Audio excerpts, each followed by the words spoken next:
महोदय सर्व या ठिकाणी आज उपस्थित होते। आजच्या मीटिंगमध्ये इंजिनियर महेश कुमार पाटील यांनी वेळोवेळी केलेले जे आटपाडी नगर परिषदेचे जे अर्ज होते तर ते तात्काळ निकाली काढण्याचे आपण त्यांना आश्वासन दिलेले आहे आणि त्यावरती उपाययोजना देखील आपण प्रशासनाच्या वतीने तात्काळ करणार आहोत। तर त्यांनी आपल्या आश्वासनाला प्रतिसाद देऊन त्यांनी येत्या 23 तारखेचे जे उपोषण बसणार होते किंवा करणार होते तर ते त्यांनी थांबावे अशी त्यांना विनंती केली होती। त्यांनी त्या विनंतीला मान देऊन त्या ठिकाणी उपोषण थांबवलं, त्याबद्दल मी त्यांचं आभार व्यक्त करतो। तसेच त्यांना जे काही अडचणी असतील ते त्यांनी प्रशासनाशी वेळोवेळी सांगाव्यात, प्रशासन नक्कीच त्यामध्ये नक्की मदत करेल। तसेच नगराध्यक्ष महोदय असतील, उपनगराध्यक्ष महोदय असतील किंवा इतर नगरसेवक असतील हे नेहमीच आणि प्रशासन देखील हे नेहमीच आपल्या नागरिकांच्या समस्या सोडवण्यासाठी बांधील आहोत आणि नक्कीच यासाठी आम्ही सर्वतोपरी प्रयत्न करूया। धन्यवाद। आपल्या गावामध्ये नेहमीच स्वच्छतेसाठी कार्यरत असणारे सामाजिक कार्यकर्ते आमचे सन्मित्र इंजिनियर महेश कुमारजी पाटील आणि त्यांच्याबरोबर आलेले शिष्टमंडळाचे सर्व सदस्य, त्याचबरोबर आपले सीओ आदरणीय वैभवजी हजारे सर, त्याचबरोबर बांधकाम सभापती नगरसेवक बाळासाहेब हजारेप्पा, पाणी पुरवठ्याचे सभापती आणि नगरसेवक डॉक्टर जयंत पाटील आणि पैलवान अजित जाधव नगरसेवक, या सर्वांच्या उपस्थितीत जे आमचे मित्र महेश कुमारजींनी 23 मार्चला जे आटपाडीमध्ये स्वच्छतेच्या आणि नागरी समस्येसंदर्भात जे उपोषण घोषित केलं होतं, मग त्यांना आम्ही या ठिकाणी त्यांचं शिष्टमंडळाला निमंत्रित केलं, त्यांच्याशी साधक चर्चा केली आणि गेल्या 2 महिन्यामध्ये आम्ही आटपाडीमध्ये काय काय करत आहोत, काय काय केलेलं आहे याचाही पाढा त्यांच्या समोर मांडला आणि नगरपंचायत बरोबर नागरिकांचाही सहभाग असला तर स्वच्छतेचा प्रश्न प्राधान्यानं पुढे कसं जातील यावरतीही त्यांचंही समाधान झालं। आणि रामनवमी दिवशी म्हणजे 26 मार्चला आमचे सर्व नगरसेवक, त्याचबरोबर नागरिक आणि काही नगरपंचायत हाती येणाऱ्या शाळांना सुद्धा आम्ही आवाहन करणार आहोत की एक दिवस गावासाठी आणि आपल्या स्वच्छ आटपाडीसाठी या उपक्रमासाठी आम्ही सर्वांचा सहभाग घेऊन, कारण स्वच्छता हे लहान मुलांपासून वयोवृद्ध माणसांपर्यंत, नागरिकांपर्यंत, पदाधिकारी आणि प्रशासन या सगळ्यांनी जर सहभाग घेतला तर नक्कीच आपली स्वच्छ आटपाडी, सुंदर आटपाडी व्हायला वेळ लागणार नाही। आणि म्हणून हा चर्चेतून एक चांगला उपक्रमाला आपण रामनवमी दिवशी सर्वांच्या सहकार्यानं या ठिकाणी आपण सुरुवात करतोय आणि आमच्या विनंतीला मान देऊन त्यांनी जे 23 तारखेला उपोषण नियोजित केलं तर त्यांना आम्ही विनंती केली की तुम्ही आपण प्रश्न संवादानं सोडवूया, संघर्षानं विनाकारण एकमेकांच्या मध्ये बुद्धिभेद किंवा वैरवाद होण्यापेक्षा संवाद झाला की नक्कीच चांगलं काहीतरी घडेल।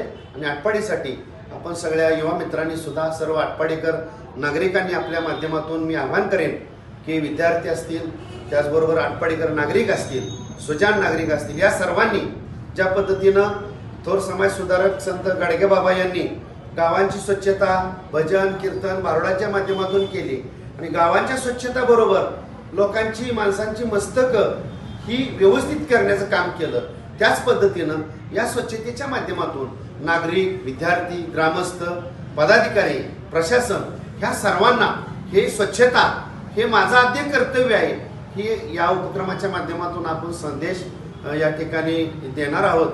तर नक्कीच आटपाडीकर नागरिकांनी सुद्धा रामनवमी 26 मार्च रोजी सकाळी ठीक 8 ते 10 वाजेपर्यंत 2 तास आपल्या गावासाठी, 2 तास आटपाडीच्या स्वच्छतेसाठी या उपक्रमासाठी द्यावेत असं आपल्या माध्यमातून मी नम्र आवाहन करतो। आणि महेशजीने आमच्या विनंतीला मान देऊन त्यांचं आंदोलन त्या दिवशीचं स्थगित केलेलं आहे, तर त्यांनाही मी आणि त्यांच्या सहकार्यांनाही आलेल्या धन्यवाद देईन। आणि असंच आपण खेळीमेळीने एकमेकांच्या हातात हात घालून या आटपाडीच्या विकासासाठी पुढे जाऊया, एवढंच मी या ठिकाणी सांगतो। धन्यवाद। आपल्या आटपाडीतील स्वच्छतेचा विषय घेऊन उपोषण करणार होतो आटपाडीमध्ये नगरपंचायत इमारतीजवळ। आज आपल्या नगरपंचायतमध्ये माननीय युटी जाधव सर, आपले नगराध्यक्ष आणि सीओ साहेब यांनी आम्हाला इथं बोलवून काही प्रश्नांवरती चर्चा आम्ही केल्या त्या चर्चेतनं मला त्यांनी म्हणजे मी जे प्रश्न किंवा मुद्दे दिले होते त्यांना पत्राच्या रूपातनं, तर त्यावरती असं त्यांनी सांगितलेलं आहे की 23 तारखेचं जे आंदोलन आहे हे आपण तात्पुरतं स्थगित करावं आणि आम्ही जे काय करतोय हे आपण पहिल्यांदा करून दाखवूया येत्या 26 तारखेला. म्हणजे मी त्यांना म्हणत होतो की स्वच्छतेला कमीत कमी सुरुवात झाली तर मग नंतर हळूहळू झालं तर आम्हाला त्यात ऑब्जेक्शन नाही, परंतु आटपाडीतील स्वच्छतेचा प्रश्न खूप मोठा आहे आणि भुयारी गटार जे होणार आहे त्याला बराच वेळ जाणार आहे. तर 2-3 प्रश्न हे होते की स्वच्छतेमध्ये कसा मार्ग काढता येईल. तर मी त्यांना एकच सांगितलं की येत्या 26 तारखेला रामनवमी आहे, तर आपले नगरसेवक, नगराध्यक्ष आणि नागरिक किंवा काही शाळा आपण एकत्र येऊन ग्राउंडवर येऊन एक स्वच्छता अभियान तरी कमीत कमी चालू करा. त्या माध्यमातून आपल्या आटपाडी शहरामध्ये काय चांगले बदल होतात का हे पाहूया. जर चांगले बदल झाले तर मग आम्ही समजू की आपल्या माध्यमातून एक चांगलं काम होऊ शकतंय आणि मग पुढचे टप्पे हळूहळू आम्हाला जे काय करायचं आहे, कधी वाटलं होत नाही तर मग पुढचा निर्णय आम्ही नंतर घेऊ. दुसरा विषय होता की आमच्या पत्रांना किंवा नागरिकांच्या, ज्येष्ठ नागरिकांच्या किंवा जे आटपाडी शहरातील नागरिक पत्र देतात त्या पत्रांना उत्तर मिळत नाही, तर ते अजूनही मिळालेलं नाही. पण आपले सीओ साहेब म्हणले जे काही या 2 महिन्याच्या इलेक्शनच्या गडबडीमध्ये असेल किंवा त्यांच्या कामाच्या अगदी बिझी शेड्यूलमधनं काही पत्र द्यायची राहिली असतील तर ते आम्ही मंगळवारपर्यंत तुम्हाला देतो. मग त्यामध्ये काय माहिती अधिकार होते, काही रेग्युलर अर्ज होते, ते पत्र मंगळवारी देतो असं त्यांनी मला सांगितलंय.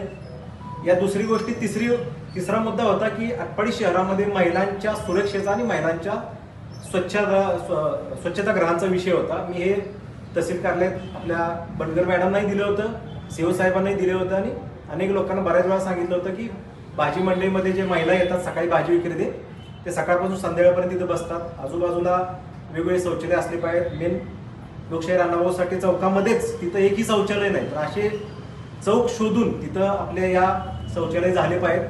तर त्यावरती ते लवकरच मार्ग काढतो असं सांगितलं. आणि सगळ्यात महत्त्वाचा मुद्दा म्हणजे ह्या गोष्टी प्रायोरिटी बेसिसवरती झाल्या पाहिजेत असं मी आपले माननीय नगराध्यक्ष युटी जाधव सरांना सांगितलं. त्यांनी त्यावर सकारात्मक चर्चा केली. हे मुद्दे आपण 1-2 महिन्यांमध्येच मार्गी लावू असं त्यांनी मला सांगितलं, आश्वासन दिलंय. मी त्यांच्या शब्दाला मान देऊन मी येत्या 23 तारखेचं माझं उपोषण मी स्थगित करतोय, त्यांच्यावर विश्वास ठेवून आणि आटपाडीतील सर्व नगरसेवकांवरती म्हणजे 17च्या 17 आणि आपले नगराध्यक्ष आणि नागरिक. कारण नगरपंचायत आणि नागरिकांचा संवाद चांगला झाला पाहिजे आणि वाढला पाहिजे या बेसिसवर. धन्यवाद.